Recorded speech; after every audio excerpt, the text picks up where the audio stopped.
Sir మీ పేరు చెప్పండి. వడ్డేపల్లి రామారావు. ఎట్లా ఉందండి ఇప్పుడు మీ విజయనగరంలో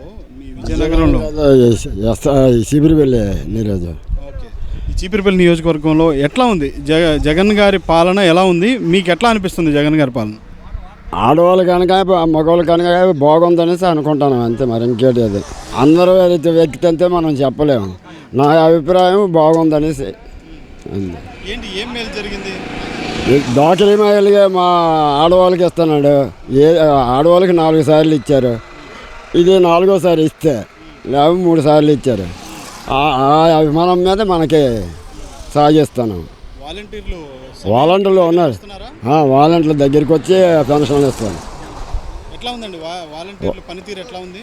వాళ్ళు చెప్తాను జగన్కి వేయండి అనేసి ఇంటింటికి డోర్ తిరుగుతాను చెప్తాను ఆడవాళ్ళు అందరూ తీసుకొచ్చి రేషన్ వస్తుంది. రేషన్ ఇంటి వాళ్ళే తీసుకొచ్చి రోడ్డు మీద నిలబెట్టి ఇచ్చేస్తాను. ఇది వరకు వృద్ధాప్య పింఛన్లు రోడ్ల మీద నిలబడి, అంటే అక్కడ నిలబడి బారులు తీరి నిలబడి చేయాల్సి వచ్చేది. ఇప్పుడు డైరెక్ట్గా వాళ్ళ ఇంటికే వస్తాను. వాలంటీర్లే తెచ్చిస్తాను ఇంటింటికి.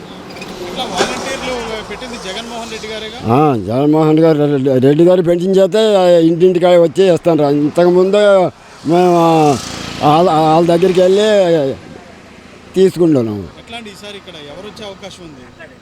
జగనే వస్తాడని అనుకుంటున్నాం మేము. మరి ఆపోజిట్ పార్టీ వాళ్ళు ఎలాగొన్నారో మనకు తెలియదు.